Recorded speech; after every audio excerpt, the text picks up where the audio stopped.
Hello guys, it's Excel and welcome back to some more Block Story. Today I wanted to try something a little bit different. I want to discuss the state of the game, some of the small things we added that I haven't publicly announced yet, a potential release date for 14.0, and what's coming right after this update goes live. Well, it's been a very chaotic few weeks with getting this update out while trying to manage a new team of people that haven't even seen the game's code before. This game is such a mess, and the more we dug into it, the worse it got. A lot of it was found to be AI generated or filled with some of the longest if statements I've ever seen. If you are a programmer, I'm sure you're having a heart attack right about now.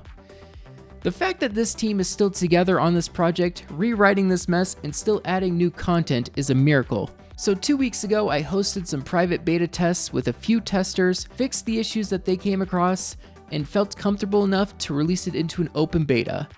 I knew just how fragile this game was when it came to releasing updates, and oh my goodness, that was such a good call on my part. I'd like to thank you all for checking it out and giving us feedback. Most of the issues you've reported from this update have been fixed in 14.0.2 or will be fixed in 14.0.3. There are 3 reported issues that I'd like to talk about that many of you have experienced. The first one being 14.0.1's issue of deleting people's items in furnaces, crafting tables, cauldrons, and anvils. This was quickly patched out in a day, however many of you did lose your items. Now this is probably where I'd say that this is a beta. You should have backed up your stuff and you should have known what you were getting yourself into. However, I do genuinely feel bad about this. What we're doing is we're revamping the redeemable codes for diamonds and are allowing it to be used for other items and blocks so we can give them all back to you. I don't have a time frame on when this will be ready, but I'll see about getting this ready once 14.0 heads out of beta. The next thing I want to discuss is the items that appear when you destroy empty chests. This was actually a little feature that was added for creative mode only. Basically, when you placed a chest and you destroyed it, it would act like a lootable chest that you can find in structures. However, this found its way into the other game modes as well. And honestly, I'm not really seeing a use or purpose for it, so what I might end up doing is I might just be getting rid of it. I just don't see a purpose for it. Finally, the last thing I want to address is the slow terrain generator. When I brought over this new team to work on the game, one of the first things we did was move the whole entire terrain generator. This game's terrain generator was sitting outside of the rest of the game's files. We decided to move it in with everything else to maintain it better, and it will also allow us to work on it much easier. However, doing this came with its own set of problems. The shadows were broken, chunk lines in the ocean were visible, and it even reset my world that I used in Season 2 and 4. Luckily, these issues were all fixed before we even published it into open beta. However, there are still 2 problems with it. One of those is that the terrain sometimes stays rendered in outside of the render distance. I was able to fix that and it will be going live in 14.0.3. The other issue is that the terrain generator is now much slower. Veria is actually currently working on doing a major rewrite of this to not only speed up the generator, but it'll also make it faster than what it was before. I'll explain how in just a moment. With those issues out of the way, the goal is to release a 14.0.3 in the next few days. This patch will come with all the small features I revealed in that short I posted a few days ago. For those of you that missed it, those features are the block counter will no longer go down in creative mode, the trash icon in creative mode will now completely wipe your inventory, there will be 25 new achievements, there's going to be a critical hit system, controller support, and you will no longer be able to stop fall damage by pausing the game. And some of you really let me know how much that will affect you. With those changes there are also a few other small but significant changes I'd like to address that are coming with this update. One of the things I did a few days ago was I separated the game's jump system from FPS. This has existed since the game came out. For those of you unaware, the higher your frame rate is in this game, the lower you will jump. It was such a relief to finally get this fixed and now be able to jump at a consistent height every single time, no matter how high my FPS got. The next thing we did was deleting your last placed bed will now reset your spawn location back to the origin of your world. You will now no longer respawn out in the middle of nowhere. Finally, the last small thing I want to touch up on is something in the back end of this game. This game currently runs on a single core on your processor. Vuria has been hard at work to enable multi-core support, which has allowed us to not only speed up how fast chunks render in this game, but your device will also be able to actually use some of that power so you can actually get this game to run smoother. This is just a tiny glimpse of optimization that we plan on doing in the future.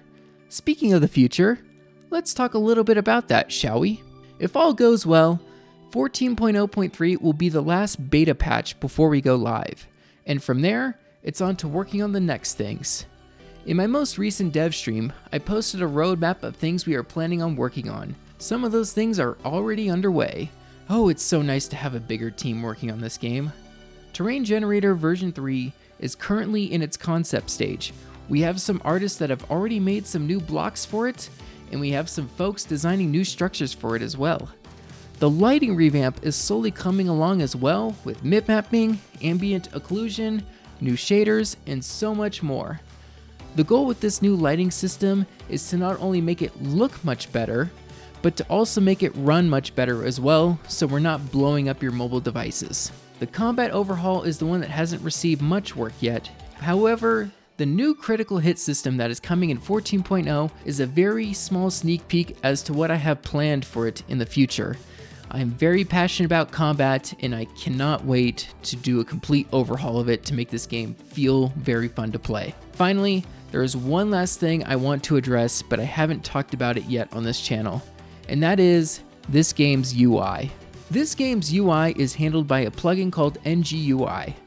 This is one of the worst things I have ever worked on. If you make some of the slightest changes to it, it breaks somewhere else. Like, we added in the gender option and all of a sudden it completely broke the character and world selectors for some reason. Like, how does that make any sense? I spent a few hours just trying to get the dynamic resolutions to fit properly as well. It was a complete nightmare. On top of all of this, the worst thing about this game's UI is that it makes up about 30% of the demand of this game. Let me just repeat that. This game's UI is using up about 30% of your CPU, when most other games' UIs out there use around 5% or less. Now, I know this isn't necessarily NGUI's fault. It's been heavily modified in this game over the years and it's a complete mess. But Vuria ran a build on her laptop that struggles to run this game. It gets around 30 FPS. And she ran it without NGUI or any UI, and the game's frame rate almost doubled. It was unbelievable. So what I'm trying to say here is that working on this game's UI is nothing but pain. I'm announcing right after 14.0 goes out of beta, we are planning on completely redoing all of this game's UI from scratch. We have artists that have been drawing up concepts for it, and it's what we have to do next. Redoing this will not only increase your performance a ton, but it will also allow us to add an even better functional UI system.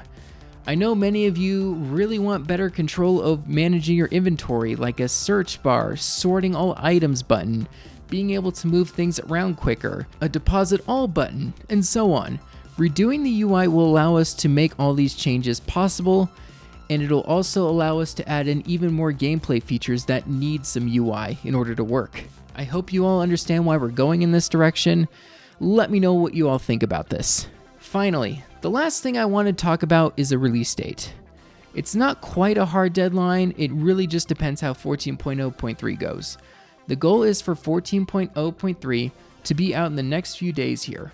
If everything goes well and there are no critical issues, I'll make a Mac OS build and a Linux build to test those out, and then we'll go live from there.